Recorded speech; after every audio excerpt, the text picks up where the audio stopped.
Hello, good evening and welcome to Prime Business. Coming up, the Ghana Telecom's Chamber says its decision to sanction unregistered subscribers is not to deny them from enjoying telecommunication services. We'll hear from its Chief Executive, Dr. Ken Ashibe.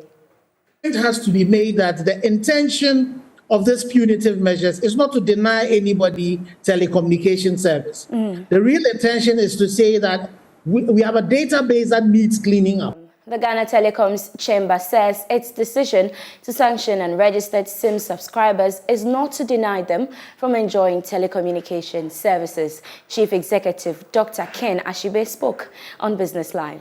We'll bring you that instead later in the bulletin, but the Ghana Revenue Authority has expressed optimism that its upcoming procurement processes, dubbed Time Release Study, will be transparent and efficient. According to its acting commissioner of the Customs Division, Seydou Idrissa, the country's borders will be optimized and the time required to complete trade procedures will be fast-tracked as possible. Speaking to Joy Business at the opening ceremony of the Time Release Study, he explained that government agencies and other intermediaries will greatly benefit from the innovation because it ensures predictability.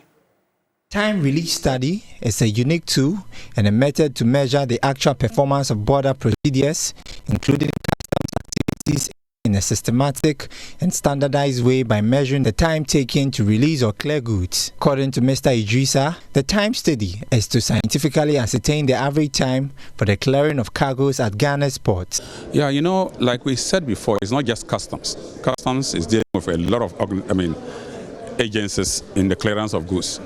We have to, if we are measuring our own and we are not looking at, for instance, that of the Ghana Ports Authority, that of the shipping lines, that of the banks, the agents who are, working, we will only be measuring a very minute fraction of it. And all these things have, an effect on logistics, supply, because we are in the middle. There's logistics that are moving out or coming in from the country, from outside the country, has to pass through the borders. And the processing is, a very important obstacle, if you want, in the early availability of, the logistics to those who are bringing it in. So this is a tool. If we measure it well, we will know where the obstacles are, and we will know where our strengths are, and then we can better the work. He also maintained that this is a strategic action to enhance administrative efficiency, adding that it is aligned with Ghana's trade facilitation agreements at the international level. The time you spend at the harbor or the borders has a very, big effect on your cost, and even sometimes meeting your demands of the customers. So it is a tool that has been developed by the World Customs Organization to make sure that member states who have assigned to it make sure that they measure the time that averagely everybody spends, traders spend, to get their goods across the borders. So it has a big benefit to both the traders and we, and the measurement to our efficiency as those who are involved in clearing goods. A clear and well-defined procurement management process flow will help to minimize errors, save time, and help to identify areas that can be automated. Now, government is hoping to use digitalization programs and other projects to raise revenue to make up for some tax losses that may be incurred through implementation of the Continental Free Trade Agreement. This is a strategy aimed at increasing domestic revenue. A Deputy Minister of Finance, Abenose Asari, spoke to Joy Business after addressing the 7th African Tax Research Network Summit in Accra. Here's more. The 7th Annual Congress is focusing on the tax and revenue implications of the African Continental Free Trade Agreement. It is expected that aggregate tariff revenues for Africa will decrease with implementation of the AfCFTA, with some countries more affected than others. This decline in revenue will be moderate in the early years due to progressive liberalization. However, in the longer term, the decline will increase from 3% to 9% according to the World Bank projections. A Deputy Minister for Finance, Abenose Asari, is confident that digitalization of some tax measures will reduce the revenue losses. introducing some innovative tax measures that we believe will go a long way to help, like the EVAT system that government is going to come out with. And then we also looked at the electronic transfer, the e-levy, which we believe is also going to tax that component of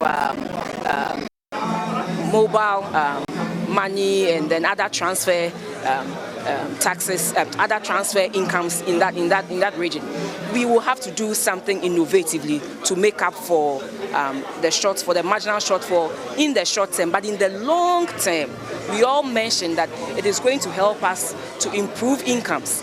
Commissioner General of the Ghana Revenue Authority, Dr. Amishadai Oswama, told journalists that government is coming up with innovative systems to get other African nations to support in implementing the agreement at a lesser cost to members. Various papers, documents, research programs, and be able to come out with policies that African countries can implement so that we'll ensure that we get maximum benefits from the African Continental Free Trade Agreement. At the same time, we optimize revenue and we don't lose revenue. We all agree that the trade between among ourselves currently is not very huge. And therefore, the initial losses are not expected to be very significant. But we cannot say that because of that, we will not plan and strategize. The 3-day summit is expected to work out a strategy for member countries in dealing with the tax deficit. Now, let's take you back to our initial story where the Ghana Telecommunications Chamber says its decision to sanction unregistered SIM subscribers is not to deny them from enjoying telecommunication services. Chief Executive Dr. Ken Ashibe spoke on Business Live. 28th, as Nana said, 28th of July, for example, we registered around 258,000 subscribers. Then on the 18th, you registered barely 5,000, subscribers. So definitely there was a bit of a nudge that you require. And the day has just started. Today is the first day that the punitive measure started. By the close of day, we'll be able to collate the numbers to see what additional numbers we've had so far as people going into the various registration centers to go get their SIMs registered.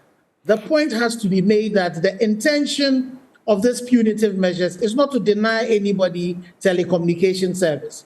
The real intention is to say that we have a database that needs cleaning up, and it's the reason why we're doing this registration with the Ghana card, which is a more robust database. Also on the show was a Director of Consumer and Corporate Affairs at the National Communications Authority, Nana Defie-Bedu. Yes, and that is why, let's say, we would be using the month of September as it was a grace period for them to make sure that they are able to get their Ghana cards and register. Let me just touch on something that Ken said, he just mentioned. Yes, it's not the end of the day. We are hoping to see an increase in numbers of registrations, but as at 12 noon this afternoon, we had over 1,200 people who had completed their registration using the self-service app. So I'm actually at the end of the day, we should see a great number of registrations at the MNO side too. For people who have issues, we also encourage them to let the service providers know and to let the NCA know what these particular issues are so that we can deal with them.